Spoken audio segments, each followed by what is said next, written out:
Hello friends, आज हम देखेंगे हिंदी का मॉडल पेपर 801 2022। प्रदीप पत्रिका के संपादक मुंशी प्रेमचंद थे। ये गलत होगा क्योंकि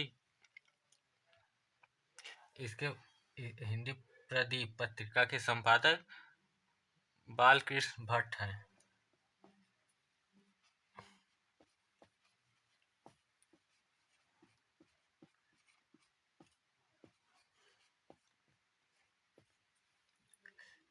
ये ऑप्शन पहला गलत हो जाएगा। दूसरा, तितली कहानी विधा की रचना है। तितली उपन्यास है, कहानी विधा की रचना नहीं है, इसलिए भी गलत। यहाँ पे इसकी जगह उपन्यास रहेगा।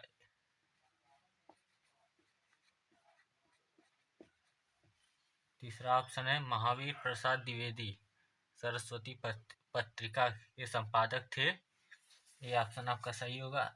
चौथा, ममता उपन्यास विधा की रचना है। यहाँ पे उपन्यास नहीं है, कहानी, ये भी गलत होगा। यहाँ पे कहानी,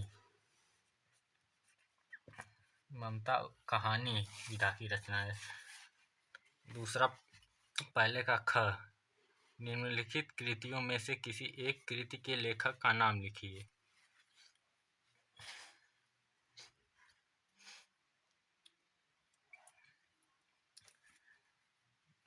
इनमें इन चारों ऑप्शन में से तीसरा ऑप्शन सही होगा।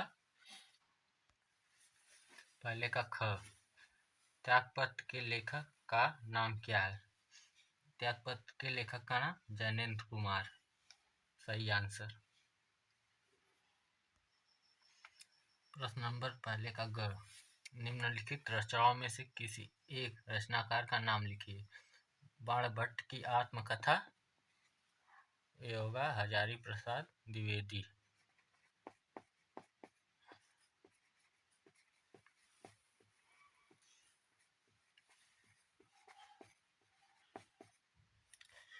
सेवा सदन प्रेमचंद, मुंशी प्रेमचंद।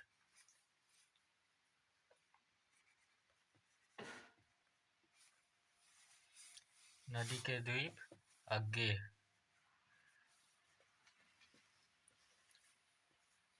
गुनाहों का देवता धर्मवीर भारती।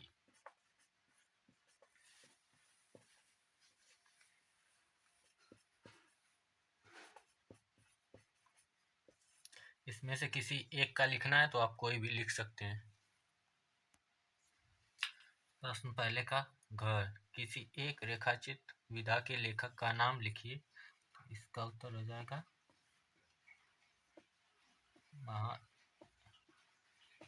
महादेवी वर्मा।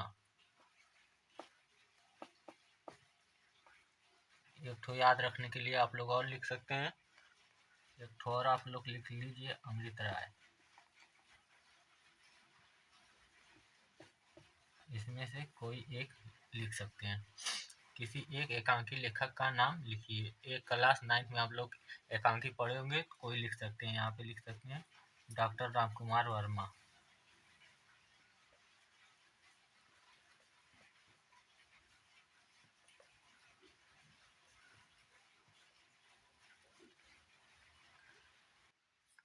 ये सभी पांचों प्रश्न गद्य से रिलेटेड थे। आइए अब हम कुछ रचनाओं और उनके लेखकों के बारे में जान लेते हैं, फिर आगे बढ़ते हैं। रानी कैतकी की कहानी, इनके लेखक मुंशी इंसा अल्लाह खान है।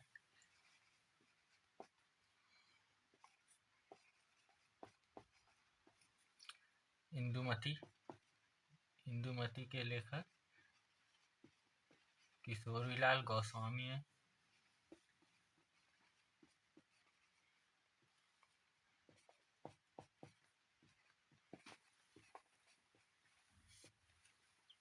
सेवा सदन प्रेमचंद। क्वेश्चन में ये आया भी था, अशोक के फूल हजारी प्रसाद द्विवेदी।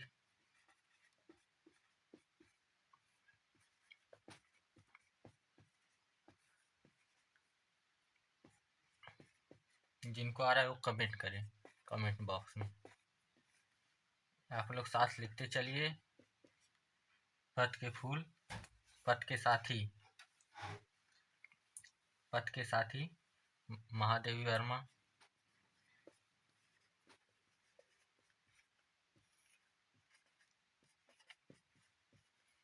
गेहूं और गुलाब, यह भी महादेवी वर्मा की रचना है।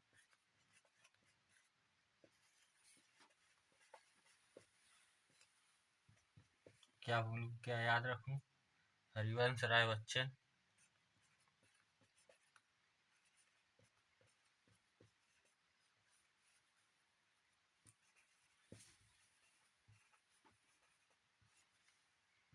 चिंतामणि रामचंद्र शुक्ल।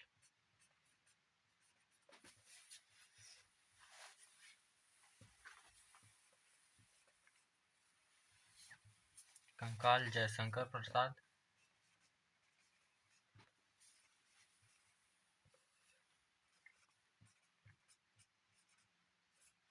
तितली जयशंकर प्रसाद।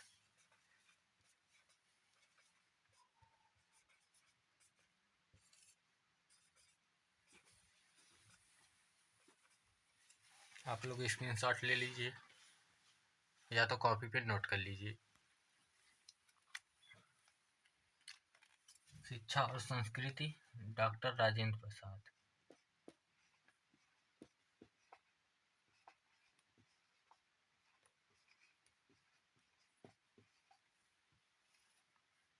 हिंदी साहित्य का इतिहास, रामचंद्र शुक्ल।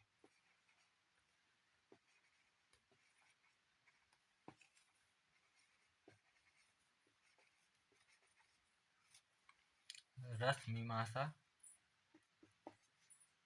रामचंद्र शुक्ल।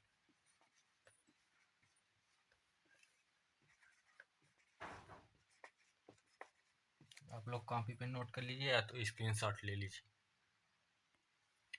प्रश्न 2, हिंदी काव्य से पूछेगा 3 प्रश्न। इसमें पहला है, निर्गुण भक्ति धारा के किन्हीं 2 कवियों का नाम लिखिए। यहाँ पे उत्तर पहला लिख सकते हैं गुरु नानक, दूसरा रैदास, एक तो आप लोग और लिख लीजिए, 2 ही लिखना है, कबीरदास। कभी कभी यहाँ निर्गुण के जगह सगुण सगुण आ जाएगा तो आप लोग सगुण को भी जानिए। सगुण भक्ति धारा के किन्हीं 2 कवियों का नाम, या 3 पूछ सकता है तो आप लिख सकते हैं उत्तर। पहला सूरदास, दूसरा रसखान,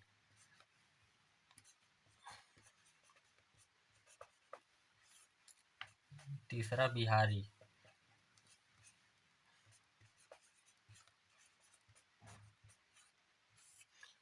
ये बहुत ही इम्पोर्टेंट है, इसे आप ध्यान रखिएगा। प्रश्न दूसरे का ख, प्रगतिवाद के किन्हीं 2 कवियों का नाम लिखिए। इसका उत्तर, प्रगतिवाद के किन्हीं कोई 2 कवि, नागार्जुन या सुमित्रा कुमारी नंदन पंत।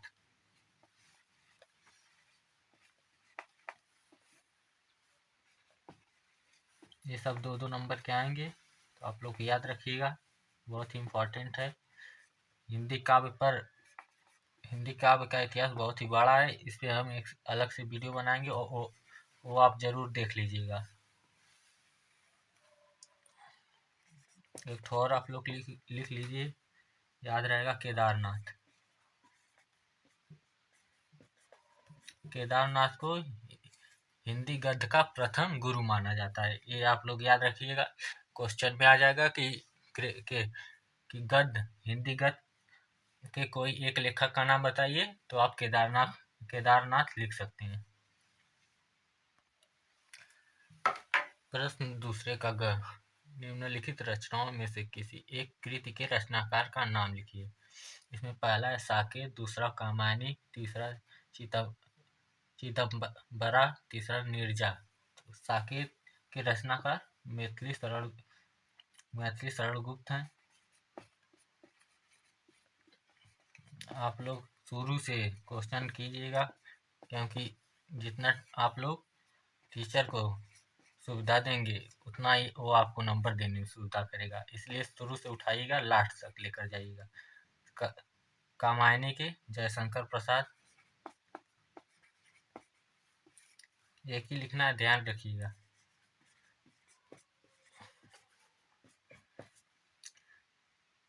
चिदम्बरा के सुमित्रा कुमारी नंदन पंत,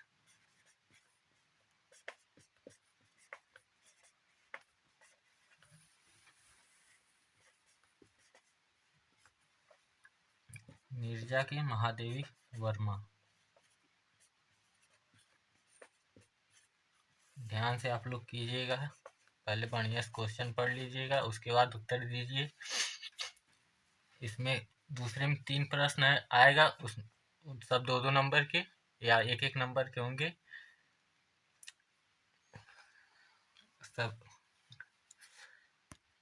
हिंदी काव्य बहुत ही बड़ा है, इसलिए उस पर अलग से वीडियो बन जाएगा। आइए हम लोग तीसरा प्रश्न देखते हैं।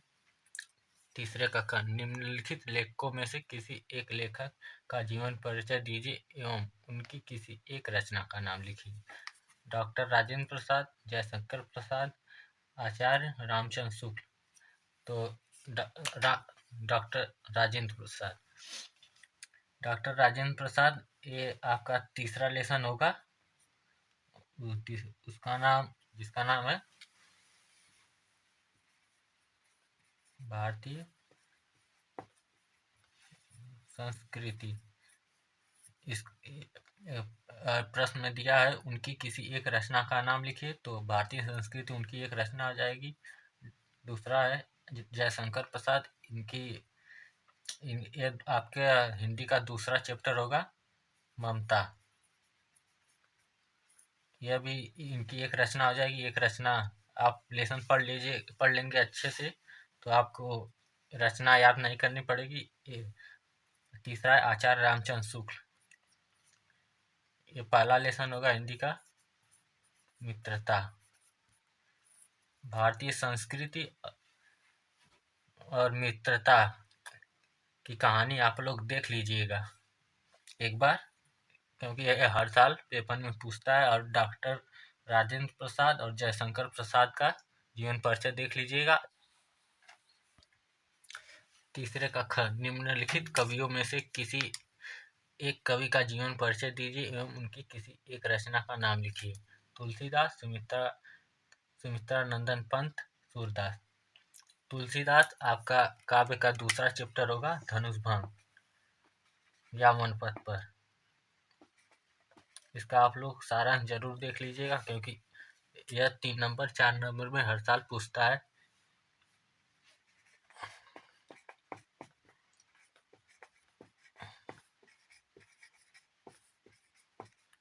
सुमित्रा कुमारी नंदन पंत चींटी है,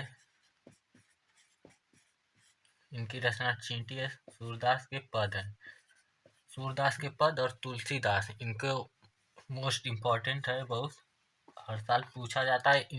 इन्हीं के सूरदास के पद और धनुष भंग या वन पथ पर, इसी में से हर साल रेखांकित अंश आ जाएगा, उसकी आपको व्याख्या करना होगा। तो आप लोग इसका सारांश देख लीजिएगा इन दोनों का, और सूरदास का जीवन परिचय देख लेते हैं। आप लोग सूरदास का जीवन परिचय का स्क्रीनशॉट ले लीजिए और इसको याद कर लीजिएगा, क्योंकि यह बहुत ज़रूरी है। लोग स्क्रीनशॉट ले लीजिए और इनकी रचना धनुष भंग, उसका सारांश आप लोग पढ़ लीजिएगा, वो आएगा। जयशंकर प्रसाद, इनका भी आप लोग जीवन परिचय का स्क्रीनशॉट ले लीजिए और पढ़ लीजिएगा, यह भी बहुत ही इम्पोर्टेंट है। और इनकी रचना ममता, उसका सारांश नहीं देखेंगे तो भी कोई बात नहीं, लेकिन मित्रता और भारतीय संस्कृति का आप लोग सारांश देख लीजिएगा।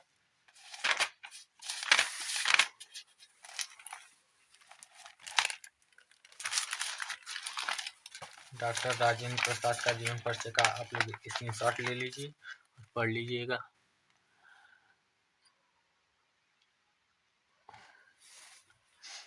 अब हम अगला क्वेश्चन देख। चौथा प्रश्न, निम्नलिखित गद्यांशों में से किसी एक के नीचे दिए गए प्रश्नों के उत्तर दीजिए। यह एक नैतिक ... अत्यंत आवश्यक हो गया है। पहला प्रश्न, उपयुक्त गद्यांश का संदर्भ लिखिए। दूसरा, गद्यांश के रेखांकित अंशों की व्याख्या कीजिए। तीसरा, लेखक ने गद्यांश में क्या संदर्भ देना चाहा है। तो आइए पैराग्राफ आप लोग देख लीजिए, इसको आप लोग स्क्रीनशॉट ले लीजिए और पढ़ लीजिएगा।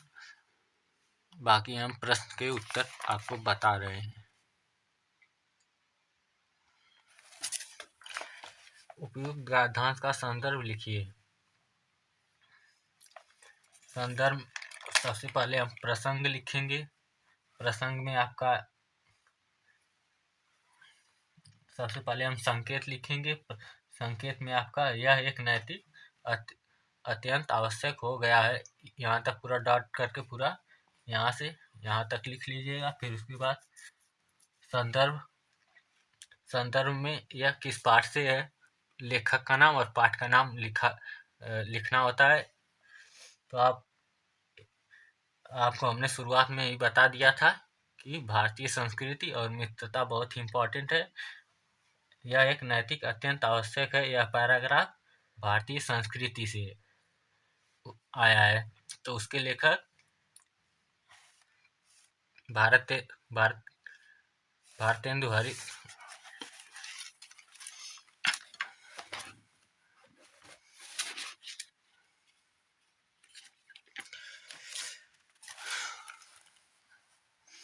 यह एक नैतिक अत्यंत आवश्यक हो गया। यह पैराग्राफ हिंदी गद्य के तीसरे चैप्टर से है, जिसका नाम भारतीय संस्कृति है, जिसके लेखक डॉक्टर राजेंद्र प्रसाद है। संदर्भ में यही लिख सकते हैं आप। रेखांकित अंशों की व्याख्या, आप लोग पैराग्राफ पढ़ेंगे तो आपको पता आ जाएगा कि क्या लिखना है और उसमें क्या बताया गया है, वही तीसरा में भी लिखा जाएगा। बाकी अगर यह प्रश्न 4 का अथवा वाला पार्ट है, कुसुम का ... और उठती जाएगी। तो आप लोग देख लीजिए पैराग्राफ, इसको आप लोग ध्यान से पढ़ लीजिएगा। यह हिंदी गद्य का दूसरा चैप्टर, यह हिंदी गद्य का पहला चैप्टर मित्रता, जिसके लेखक आचार्य। बाकी प्रश्न में पूछा उपयुक्त गद्यांश का संदर्भ लिखिए। संदर्भ में आप लिख सकते हैं कि लेखक और चैप्टर का नाम। तो चैप्टर का नाम होगा मित्रता। लेखक, इसके लेखक हो जाएंगे आचार्य रामचंद्र शुक्ल। गद्यांश के रेखांकित अंशों की व्याख्या आप पैराग्राफ पढ़ेंगे तो आपको आ जाएगा लिखने।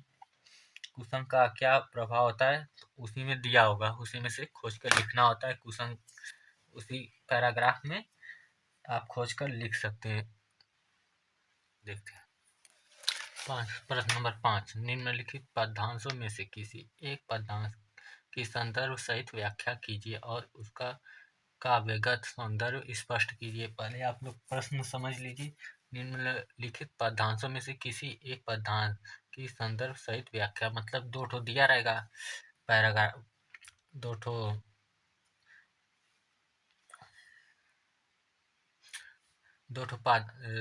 ठो पदांश दिया रहेगा, उसमें से एक करना होगा। पदांश पहले प्रसंग लिखेंगे। प्रसंग में चरण, कमल, बंदो, हरिराई, उसके बाद ती, पाई, यहाँ तक संकेत हो जाएगा। तो मैं आपको पहले बता चुका हूँ, सूरदास के पद बहुत ही इम्पोर्टेंट है। उससे और तुलसीदास का धनुष भंग, उससे दोनों में से एक चैप्टर से पक्का पूछेगा। आप लोग उसका संदर्भ देख लीजिएगा। तो आप लोग देखे होंगे तो यह आपको आ ही रहा होगा, चरण, कमल, बंदो, हरिराई। तो संदर्भ में आप लिख सकते हैं कि पाठ का नाम लिखा जाता है संदर्भ में और लेखक का, कवि का। तो संदर्भ में पाठ का नाम हो जाएगा सूरदास के पद और लेखक का नाम सूरदास।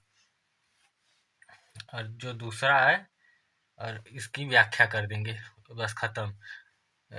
व्याख्या कीजिए और उसका काव्यगत सौंदर्य स्पष्ट कीजिए, मतलब इस काम में किस चीज के बारे में बताया गया है। उसी प्रकार दूसरा अथवा करके जो दिया रहता है उसको भी उसी तरह लिखते हैं। यह पाठ आपके राम नरेश त्रिपाठी इसके लेखक हैं। इस पाठ का नाम स्वदेश प्रेम, यह स्वदेश प्रेम से लिया गया है। संकेत में आप लोग लिख सकते हैं, तुम तो हे अपरी ... हे वीरों के वंशज। संदर्भ में पाठ का नाम स्वदेश प्रेम और लेखक का नाम राम नरेश त्रिपाठी। बाकी इसका व्याख्या कर दीजिएगा। काव्य सौंदर्य मतलब इस जो पैराग्राफ है इसमें किस चीज के बारे में बताया गया वही होता है काव्य सौंदर्य। अब हम लोग अगला प्रश्न देखते हैं। प्रश्न नंबर 6, निम्नलिखित का संदर्भ सहित हिंदी में अनुवाद कीजिए। छठवां प्रश्न संस्कृत से रिलेटेड रहेगा, जिसमें 2 खंड होगा, उसमें से कोई एक करना होगा। संदर्भ में लिखना रहेगा। संकेत में आप एकदा से अस्ति तक लिख सकते हैं, ... बीच में रहेगा। संदर्भ में सिर्फ पाठ का नाम रहेगा और प्रसंग में पैराग्राफ में क्या दिया है वह लिखा जाएगा। और दूसरा जो सर्वे भवन्तु सुखिनः, ये बहुत ही इम्पोर्टेंट है, इसको आप लोग देख लीजिएगा, क्योंकि 7वां प्रश्न में एक इस श्लोक पूछता है। अगर आपको यह याद रहेगा, पेपर में नहीं पूछा जाएगा, तो आप सर्वे भवन्तु सुखिनः लिख सकते हैं, जो 2 नंबर में होता है। इसको आप लोग याद कर लीजिएगा। आइए हम लोग पैराग्राफ को देख लेते हैं एक बार, फिर आगे बढ़ते हैं। आप लोग देख लीजिए सर्वे भवन्तु सुखिनः वाला स्क्रीनशॉट ले लीजिए। और इसका ये देख पाठ भारतीय संस्कृति है।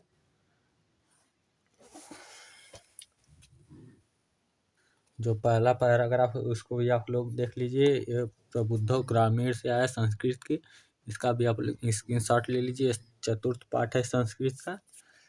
अभी हम आगे बता देते हैं संस्कृत में कौन कौन से पाठ इम्पोर्टेंट हैं। छठवां प्रश्न संस्कृत से आता है। संस्कृत में 4 पाठ बहुत ही इम्पोर्टेंट है। 7वां प्रश्न भी संस्कृति से होता है, संस्कृत से आता है। तो आप लोग इस चारों चैप्टर को ध्यान से पढ़ लीजिएगा और इसका अनुवाद जान लीजिएगा। इसमें पहला पाठ है वाराणसी, दूसरा है देशभक्त चंद्रशेखर, तीसरा वीर वीरेण पूज्यते, चौथा प्रबुद्धो ग्रामीण। इन चारों पाठ का आप लोग अनुवाद पढ़ लीजिएगा, क्योंकि इन्हीं में से हर साल कोई भी सेट उठा लीजिए, इसी में से हर साल पूछता है, प्रश्न भी इसी में से आते हैं। अब हम लोग अगला प्रश्न देखते हैं। प्रश्न नंबर 7, अपनी पाठ्य पुस्तक में से कंठस्थ कोई एक श्लोक लिखिए जो इस प्रश्न पत्र में न आया हो। आप लोग ये दोनों में से कोई एक लिख सकते हैं, लेकिन सर्वे भवन्तु वाला इस पेपर में आया था। अगर यह लिखना है तो सर्वे भवन्तु वाला आप लोग मत कीजिएगा, तो आप यह लिख सकते हैं। ये बहुत ही इम्पोर्टेंट सर्वे भवन्तु वाला, इसका आप लोग अर्थ जरूर देख लीजिएगा, क्योंकि ये बहुत बार पूछा जा चुका है। यह बहुत ही आसानी से याद भी हो सकता है। ये जो पहला श्लोक है, इसके जगह आप अपने से कोई भी श्लोक याद कर लीजिएगा, ताकि अगर यह पेपर में आप इसका अर्थ लिख लेते हैं तो वह वाला दूसरा आप लिख सकते हैं श्लोक। आइए अब हम लोग अगला प्रश्न देखते हैं। प्रश्न नंबर 7 का ख। प्रश्न नंबर 7 का ख, निम्नलिखित प्रश्नों में से किन्हीं 2 प्रश्न के उत्तर संस्कृत में लिखिए। तो इसमें 2 प्रश्न का उत्तर हम बता दे रहे हैं, बाकी 2 ठो आप लोग कमेंट कीजिए, नहीं आ रहा है तो भी कमेंट करें। पुरुराज कह अस्ति, तो यहाँ पे लिखाएगा पुरुराज कहाँ का, इसका उत्तर हो जाए पुरुराज भारत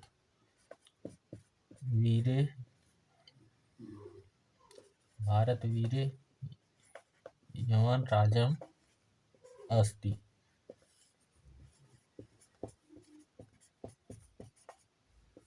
आसीत। बाकी वीर के पूज्यते, तो इसका उत्तर हो जाएगा वीर वीरेण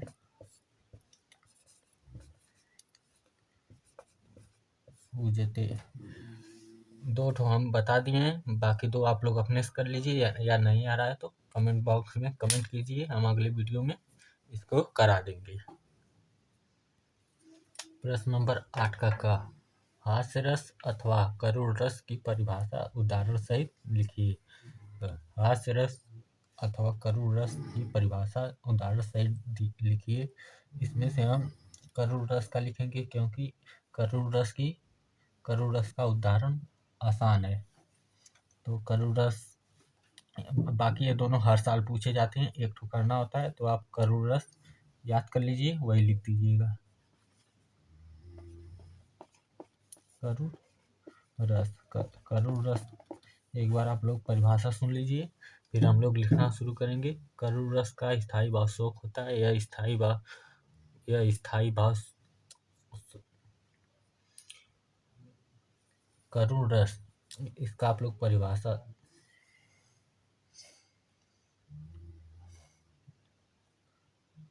करुण रस की परिभाषा आप लोग एक बार सुन लीजिए, फिर उसके बाद हम लोग लिखेंगे।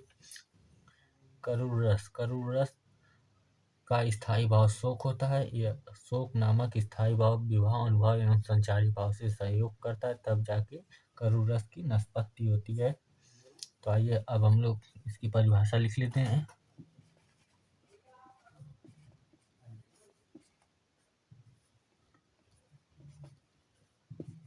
करुण रस का स्थायी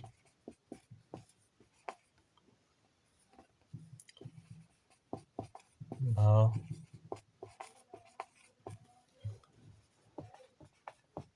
शोक होता है।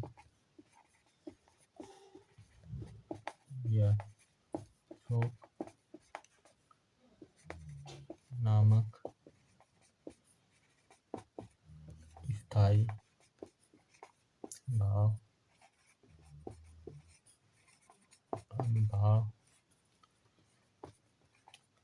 एवं संचारी भाव से सहयोग करता है, तब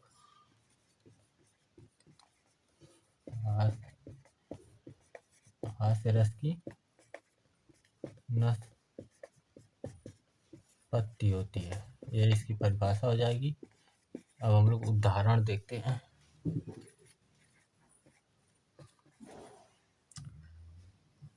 उदाहरण में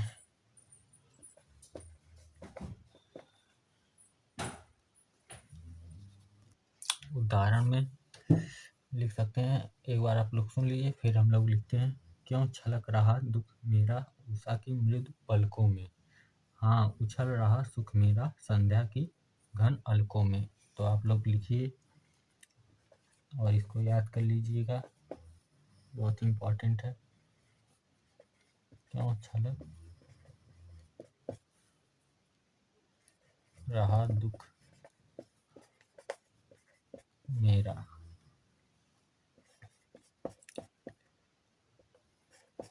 उषा की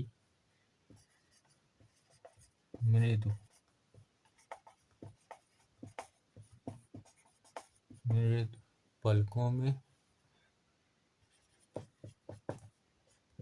हाँ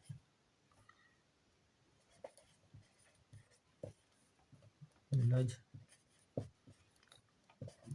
रहा सुख मेरा संध्या की मृदु अलकों में।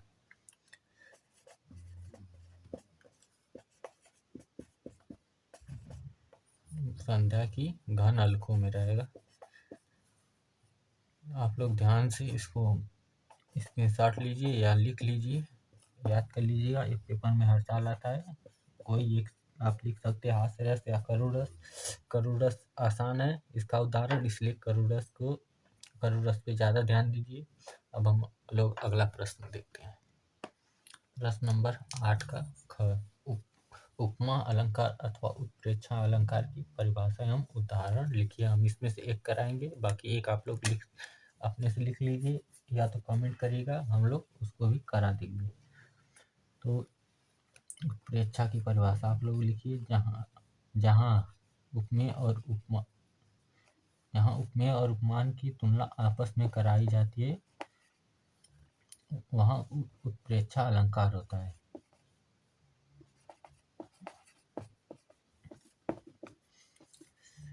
लिखिए, जहाँ उपमेय और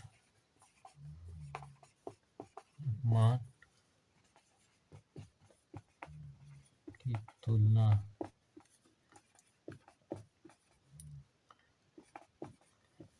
आपस में कराई जाती है, वहाँ उत्प्रेक्षा अलंकार होता है। यह इसकी परिभाषा हो जाएगी। अब हम लोग उदाहरण लिखेंगे।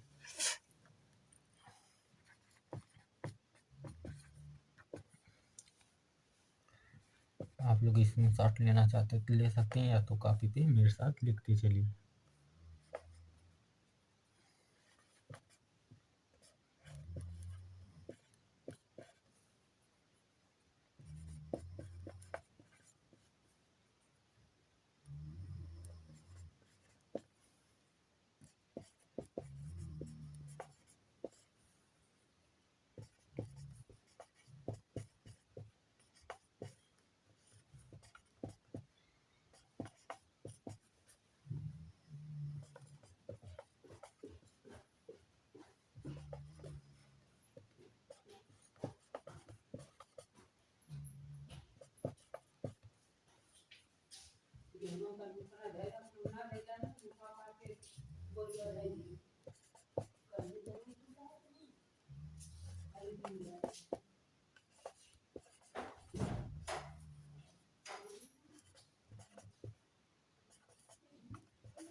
यह थोड़ा कठिन उदाहरण है। आप लोग के बुक में अगर दूसरा दिया होगा तो उसको भी आप याद कर लीजिएगा।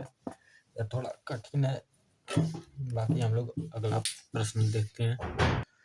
प्रश्न नंबर 8 का ग। दोहा छंद अथवा रोला छंद का लक्षण एवं उदाहरण दीजिए। इसमें हम दोहा छंद का लक्षण और उदाहरण बता देते हैं। बाकी रोला का आप लोग अपने से कर लीजिएगा।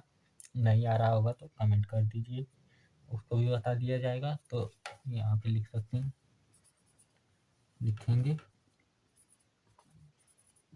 दोहा छंद। यह एक अर्ध सम्मात्रिक छंद होता है। इसके पहले और दूसरे चरण में 13 मात्राएं और इसके पहले और तीसरे चरण में 13 मात्राएं तथा दूसरे और चौथे चरण में 11 मात्राएं होती हैं। तो आप लोग लिखिए दोहा अर्ध सम्मात्रिक छंद है।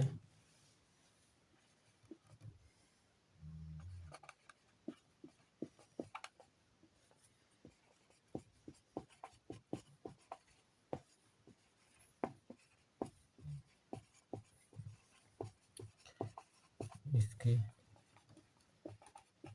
पहले और तीसरे चरण में 13 मात्राएं तथा दूसरे और चौथे चरण में 11 मात्राएं होती हैं। उदाहरण हम लोग देख लेते हैं।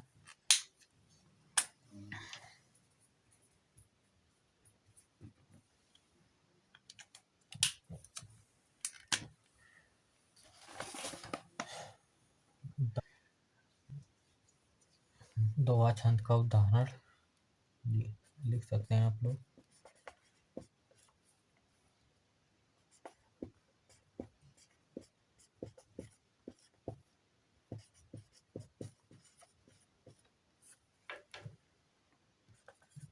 ज़्यादा कठिन नहीं है इसका उदाहरण, आप लोग याद कर लीजिएगा, एक दो बार प्रैक्टिस भी कर ले तो ज़्यादा अच्छा होगा, इससे गलत नहीं होता है। आप लोगों का सिलेबस बदल दिया गया, इसलिए आप लोग 2020 से अब तक का ही मॉडल पेपर हल करिए। उसके पहले दूसरी किताब चलती थी, अब की दूसरी किताब चल रही है। आप लोग इसको नोट कर सकते हैं। मात्राएं देख लेते हैं।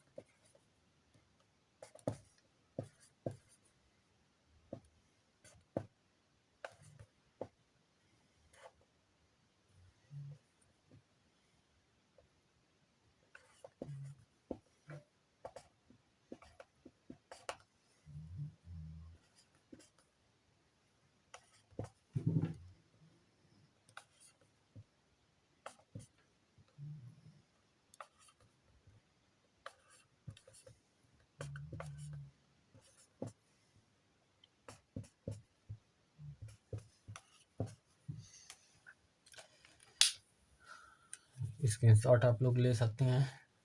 अब हम लोग अगला प्रश्न देखेंगे। प्रश्न नंबर 9 का निम्नलिखित उपसर्गों में से किन्हीं 3 के मेल से एक एक शब्द बनाइए। सबसे पहले आप लोग उपसर्ग जानिए क्या होता है। उपसर्ग मतलब कोई भी शब्द होता है, जैसे तीसरा, इसमें ये जो टी है, या कह सकते हैं ये दोनों शब्द टी और स, ये इसे उपसर्ग कहते हैं। कोई भी आगे के शब्द उसे उपसर्ग कहेंगे। तो अब हम लोग देखते हैं।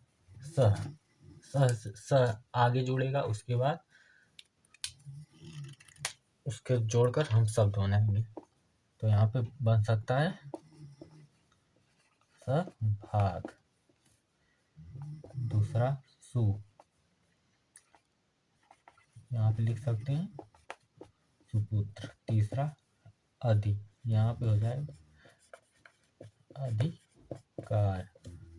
परि, यहाँ पे लिख सकते हैं परिवार। अब हम लोग अगला प्रश्न देखते हैं। इसमें एक ही करना है। नंबर 8वां का ख, इसमें दिया निम्नलिखित में से किन्हीं 2 प्रत्ययों का प्रयोग करके एक शब्द बनाइए। प्रत्यय मतलब आप लोग पहले प्रत्यय जानिए। प्रत्यय मतलब कोई भी शब्द होगा, उसको ये जो दिए हैं 4 ऑप्शन, इनमें से कोई भी शब्द उसके लास्ट में जुड़ेगा। जैसे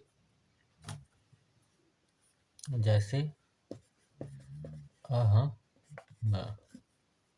अहम, इसमें उपसर्ग हो जाएगा और प्रत्यय हम हो जाएगा। लास्ट में प्रत्यय हमेशा लास्ट में जुड़ेगा। अब हम लोग ऑप्शन देख लेते हैं, उसको करवा देते हैं। तो का हो जाएगा महत्व, ता का हो जाएगा महानता, पन का हो जाएगा अपना अपनापन, हट का हो जाएगा घबराहट। अब हम लोग अगला प्रश्न देखते हैं। प्रश्न नंबर 9 का ग, निम्नलिखित में से किन्हीं दो का समास विग्रह करके समास का नाम लिखिए। समास विग्रह मतलब होता है कोई भी शब्द दिया रहेगा उसका अर्थ लिखना होता है और समास का नाम बताना होता है। त्रिवेणी मतलब या तो हम लिख सकते हैं 3 रास्ताओं का समूह या 3 धाराओं का समूह, उसको हम त्रिवेणी कह सकते हैं। 3 धाराओं का संगम। यहाँ पे 3 धाराएं आपस में मिलती है, इसमें द्विगु समास होगा। दिन रात, दिन इसका अर्थ होगा दिन और रात। इसमें द्वंद्व समास है।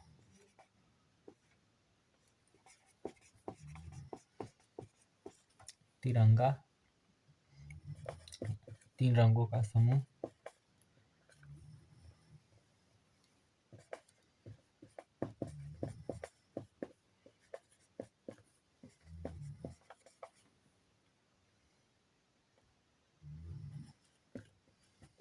इसमें भी द्विगु समास होगा।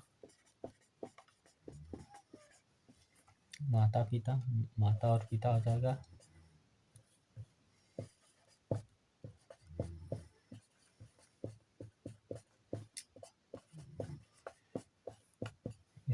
इसमें द्वंद्व समास होगा। अब हम लोग अगला प्रश्न देखते हैं। आप लोग नोट करते हुए चलिए या तो स्क्रीनशॉट ले लीजिए, जो समझ में नहीं आ रहा है उसको कमेंट कीजिए। प्रश्न नंबर 9 का घ, निम्नलिखित में से किन्हीं 2 शब्दों का तत्सम रूप लिखिए। इसमें पहले आप लोग तत्सम मतलब जानिए। तत्सम मतलब होता है कोई भी शब्द होगा उसका संस्कृत में नाम लिखना होगा। संस्कृत में नाम, उसको तत्सम रूप बोलते हैं। तो इसमें दिया है आज, आज का होगा अध, गांव का होगा ग्राम, ये संस्कृत में सभी शब्द हैं। पानी का होगा पानी, दूध का होगा दुग्ध। आप लोग लिख लीजिए। अब हम लोग आगे बढ़ते हैं। प्रश्न नंबर 9 का अ, निम्नलिखित में से किन्हीं 2 शब्दों के 2 पर्यायवाची शब्द लिखिए। तो इसमें पर्यायवाची लिखना है तो इंद्र का पर्यायवाची हो जाएगा देवराज। एक और देवेश, और बंदर का हो जाएगा कवि मतलब बंदर। मरकट मतलब भी बंदर होता है। गंगा मतलब गंगा का पर्यायवाची भगीरथी।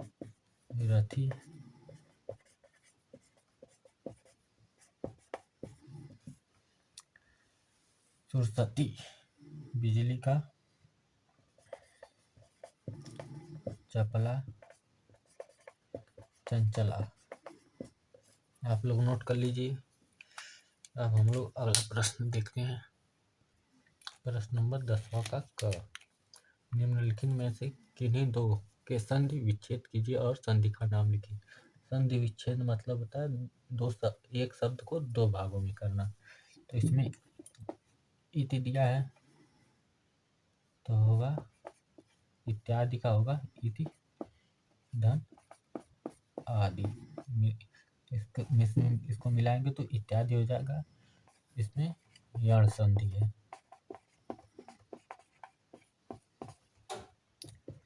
स्वागतम सुधन आगतम।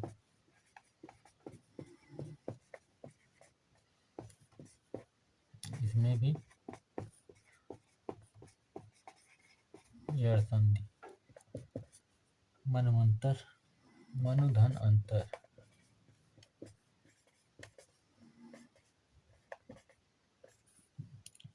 इसमें भी यड़ संधि होगी।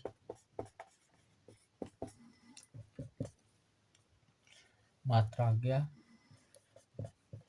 मात्र धन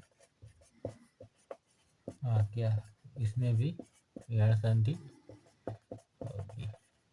अब हम लोग अगला प्रश्न देखते हैं। अगला क्वेश्चन है 10वें का ख, निम्नलिखित नदी तथा मति शब्द का पंचमी विभक्ति एक वचन का रूप लिखिए। तो इसमें नदी का हो जाएगा पंचमी विभक्ति एक वचन का धा, और मति का हो जाएगा एक वचन पंचमी विभक्ति मत्या।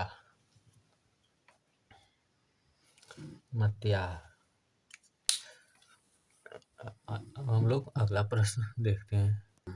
प्रश्न नंबर 10वें का निम्नलिखित में से किसी एक के धातु लकार वचन तथा पुरुष का उल्लेख कीजिए। तो हम इसमें एक ठो बता देते हैं, बाकी 3 आप लोग कर लीजिएगा, या तो नहीं आ रहा है तो कमेंट कर दीजिए, उसको भी हम अगले वीडियो में करा देंगे। पठिष्यति, यह धातु, यह पड़ धातु का है, इसमें लकार लिट लकार होगा।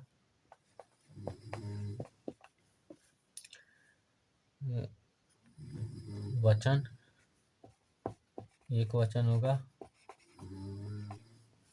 पुरुष प्रथम पुरुष होगा।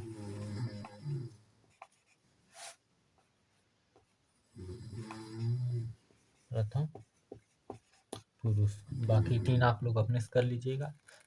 आइए अब हम अगला प्रश्न देखते हैं। प्रश्न नंबर 10वां का है, निम्नलिखित में से किन्हीं 2 वाक्यों का संस्कृत में अनुवाद कीजिए। तो इसमें से हम 2 बता दे रहे हैं, बाकी 2 आप लोग अपने से कर लीजिए, नहीं आ रहा है तो कमेंट कीजिए। हमारे पूर्वज धन्य थे, अस्माकं पूर्वजा धन्यः आसन्। यहाँ पे लिखेंगे उत्तर, अस्माकं पूर्वजा धन्यः आसन्, इसका उत्तर हो जाएगा। दूसरा, तुम घर जाओ, तम गृहं गच्छ।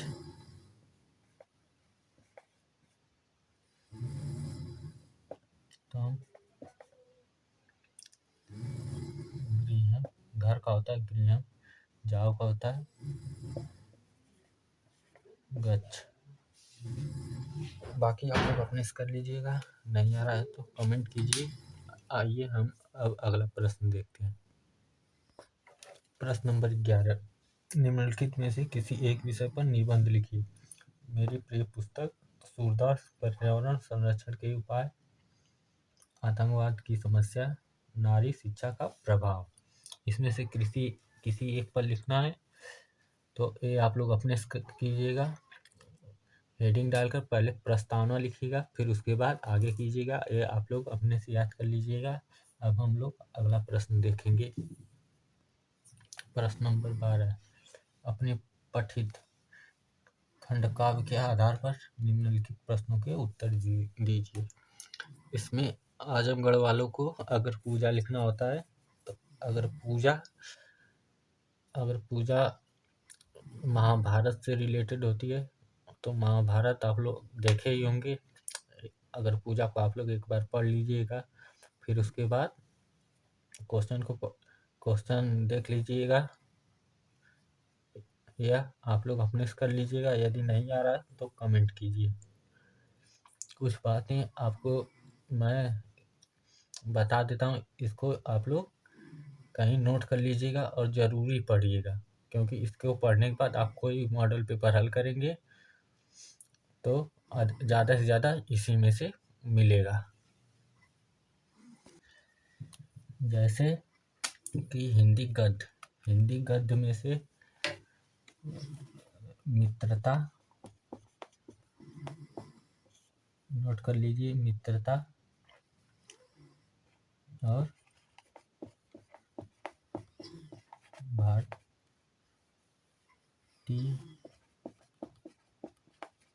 भारतीय संस्कृति। इनके तो लेखक नहीं, लेकिन भारतीय संस्कृति के लेखक डॉक्टर राजेंद्र प्रसाद, इनका जीवन परिचय।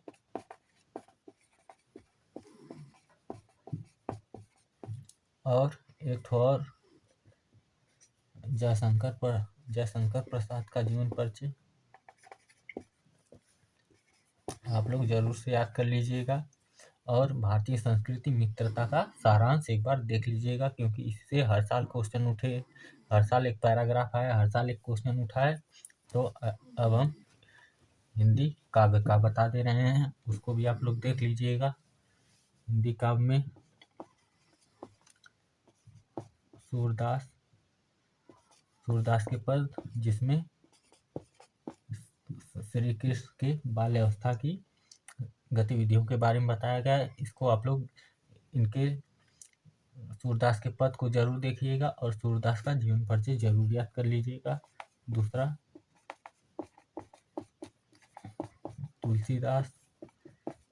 तुलसीदास का धनुष भंग, इसमें और एक वन पथ पर इन दोनों कवियों का जीवन परिचय और इनकी रचनाओं के बारे में, सूरदास के पद और तुलसीदास का धनुष भंग वन पथ पर, ये आप लोग जरूर पढ़ लीजिएगा। इसमें से भी हर साल क्वेश्चन उठे हैं, इसमें से एक पैराग्राफ बिल्कुल आएगा, आप लोग जरूर देख लीजिए। अब हिंदी संस्कृत का बता दे रहे हैं, आप लोग उसको भी देख लीजिएगा। इसमें पहला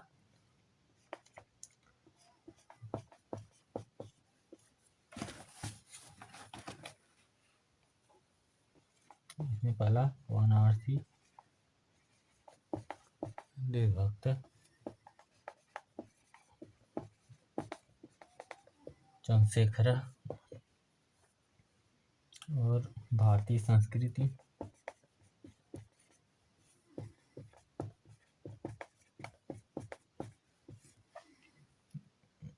और वीर वीरेण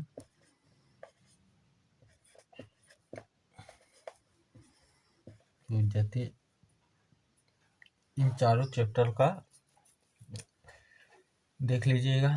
सारांश, हिंदी अनुवाद, बाकी प्रश्न उत्तर, देशभक्त चंद्रशेखर और भारतीय संस्कृत का प्रश्न उत्तर, और या तो भारतीय संस्कृत का रहने दीजिए, देशभक्त चंद्रशेखर और वीर वीरेण पूज्यते, इसका देख लीजिएगा प्रश्न उत्तर, क्योंकि ये हर साल इनमें से क्वेश्चन आते हैं। 2 क्वेश्चन आपको मिल जाएंगे इन दोनों चैप्टर से।